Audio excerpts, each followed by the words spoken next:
تو طاری صاحب کو برا لگا کیونکہ بھٹو صاحب نے ایک اپنے جلسے میں کہا تھا کہ یہ دیکھیں اس وقت کے نشان جب مجھے مارا گیا تھا، تو وہ کہنے لگے، طاری صاحب نے کہا نہیں یہ میرے چیئرمین کے خلاف ہے، لہٰذا پنجاب میں اس فلم پہ سینسر لگ گیا، فلم پابندی لگ گئی، پنجاب میں آج تک وہ فلم دوبارہ نہیں چل سکی، سندھ میں اس نے ریکارڈ بنائے، کے میں بھی چلی، بلوچستان میں بھی چلی۔ تو ہمارے یہاں بڑی تضاد بیانی ہے۔ اس فلم کا بھی یہی ہوا کہ پہلے تو 3 جگہ سے اس کو سینسر سرٹیفکیٹ مل گیا۔ اب اس کے پیچھے کیا ہے؟ اس کے پیچھے یہ ہے کہ ایک لاجک ہے، اور وہ لاجک کیا ہے کہ کچھ لوگ جو اپنے آپ کو کہتے ہیں کہ ہم محب وطن ہیں، ہم اس دھرتی سے پیار کرتے ہیں، ان کو اعتراض ہے۔ کیوں کہ جب ویسٹ میں مختلف جگہ سے بڑے اہم ایوارڈ جو ہیں اس فلم کے نام ہو گئے، اور یہ فلم ابھی پاکستان میں ریلیز نہیں ہوئی، تو مسئلہ کیا ہوا؟ اب مسئلہ یہ کہ جنہوں نے فلم بنائی ہے، جنہوں نے اس پہ پیسے خرچ کیے ہیں، وہ یہ کہہ رہے ہیں کہ ہم نے اس کو آسکر ایوارڈ کے لیے بھیجنا ہے۔ ماضی میں آپ نے دیکھا چنائے کو بھی ایوارڈ ملے بہت سے، تو خلیل الرحمان قمر اور بہت سے رائٹر جو ہیں اس پہ تنقید کرتے ہیں، کہتے ہیں پاکستان کے خلاف، پاکستانی معاشرے کے خلاف، اسلام کے خلاف جو بھی آپ فلم بنائیں گے پاکستانی روایات اور اسلامی روایات کے خلاف، اسے ویسٹ میں مانا جائے گا، اس لیے کہ وہ چاہتے ہیں کہ ایسی چیزیں بنیں اور ان کو فنانس بھی کیا جاتا ہے۔ خلیل الرحمان قمر تو بہت زیادہ بولتے ہیں، اس لیے کہ وہ ایک سچا رائٹر ہے، ایک اس کا اپنا انداز ہے، تو وہ کہتا ہے جتنے لوگ جو ہے ان کو یہاں لائن سے کہیں فلم بنائے پاکستان میں، جو فلمیں یہاں بنتی تھیں، جو بن رہی ہیں، جو اب کراچی سے بننا شروع ہوئی ہیں، آئے اس میں مقابلے میں، وہ کہتے ہیں یہ سب زیرو ہو جائیں گے۔ یہ صرف وہ لوگ ہیں جن کو فارن کرنسی ملتی ہے، فارن فنڈنگ ہوتی ہے، وہ لوگ مختلف معاملات پہ بناتے ہیں۔ 2 فلمیں پہلے بھی ہو چکی ہیں کہ ایک فلم تھی سرمد کھوسٹ کی زندگی تماشا بنی یا تماشا ہے، اس پہ بھی پابندی لگی تھی، اس میں بھی معاملات کچھ ایسے ہی تھے۔ پھر ایک اور فلم تھی کہ وہ جاوید اقبال جو 100 بچوں کا قاتل تھا، اس پہ فلم بنائی گئی، اس پہ بھی پابندی لگی۔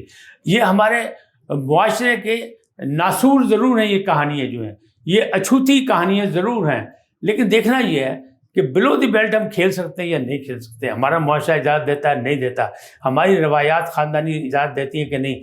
موضوع وہ ہونا چاہیے، اور لکھاری کی ذمہ داری وہ ہے کہ اس انداز میں وہ تحریر کرے کہ پورے خاندان کے ساتھ اسے بیٹھ کے دیکھا جا سکے، کسی کو شرمندگی نہ ہو۔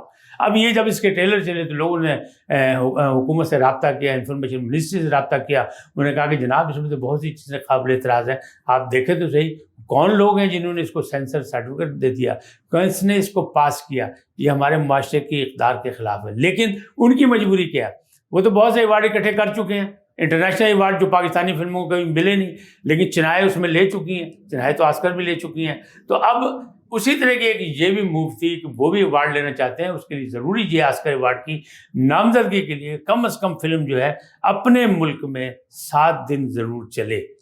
اب ایک تو ہو گیا یہ مسئلہ، دوسرا مسئلہ ہوا فارن فنڈنگ کا، کہ باہر کی بہت سی تنظیمیں ایسی ہیں، بہت سی ہیں کہ ان موضوعات پہ جن پہ آپ لوگ بناتے نہیں، اس معاشرے کی اقدار نہیں ہے، ان کے خلاف ہے یا اس سے باغی کہانیاں ہیں، اس کو بنائیں تو وہ ہاتھوں ہاتھ لیتے ہیں، اس لیے کہ انہوں نے آپ کو دنیا میں اوپن کرنا ہے، دنیا کو دکھانا ہے کہ آپ کا معاشرہ کیا ہے، انسانی حقوق کس طرح سلب ہو رہے ہیں، یہاں لوگوں کو مارا دھاڑا کس طرح جا رہا ہے، نقصان کیا ہو رہا ہے۔ تو اصل انسانی حقوق کے نام پہ یہ ٹرانسجینڈر کا جو بل آیا تھا وہ بھی اسی لیے ہوا بنا تھا، اور وہ بھی کہتے ہیں مغرب کی کوشش سے یہاں پہنچا اور پھر اسے اپروو کیا گیا۔ بعد میں پتہ لگا کہ بھاجی یہ تو ساری روایت کے خلاف ہے، یہ تو اسلام کے خلاف ہے، یہ کی مسئلہ بن گیا، یہ بندہ بندے نہ بیاہ کر لے گا، کڑی کڑی نہ بیاہ کر لے گی۔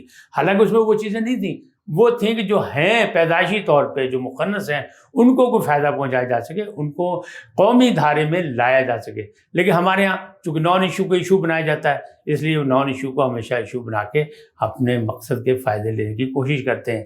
لیکن یہ جو جوائے لینڈ ہے، اس میں ٹرانسجینڈر کا مسئلہ ہے، اس میں پھر وہی شادیوں کا مسئلہ ہے، اس میں اولاد کے حوالے سے کہانی آگے بڑھی ہے، اس میں ہمارے نامور جو آرٹسٹ ہیں وہ بھی انہوں نے بھی حصہ لیا ہے۔ اس میں بہت سے آرٹسٹ ایسے ہیں جنہوں نے نام لیا کہ سربت گیلانی بھی ہیں، علینا خان ہیں جو سائم صادق کی بیگم ہے، وہی رائٹر ہیں، وہی ڈائریکٹر ہیں۔ اس میں جو ہیں پروڈیوسر جو ہیں سرمد سلطان کھسٹ بھی ہیں، اور ان کے ساتھ ایک اور بھی ہیں جو انڈین ہیں، شاید بھارتی ہیں، وہ بھی ساتھ ہیں۔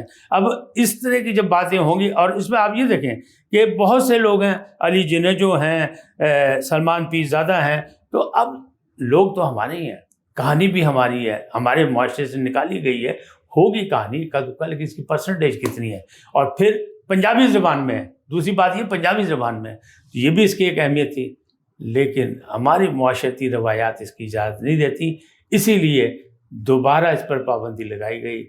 ایک فارن فنڈنگ ہے، دوسرا ہماری روایات کے خلاف ہے۔ کیا کہتے ہیں آپ، اس کو ریلیز ہونا چاہیے کہ نہیں؟ کیا یہ اچھوتے موضوع جو ہیں ان کو موضوع بنا کر سامنے لانا چاہیے کہ نہیں لانا چاہیے؟ اپنی رائے کا اظہار کیجیے گا۔ آج اتنا ہی، پھر ملیں گے کسی اور موضوع کے ساتھ۔ جاتے جاتے آپ سے درخواست، IAN کو سبسکرائب کریں، لائک کریں، گھنٹی کا بٹن دبانا نہ بھولیں، اور اپنی قیمتی رائے کا اظہار ضرور کریں، کیونکہ آج تو یہ سیریس ہے، نان سیریس نہیں ہے اور نہ سیاسی ہے۔ بڑی ذمہ داری کا مظاہرہ کریں۔ اللہ آپ کو خوش رکھے۔ اللہ نگہبان۔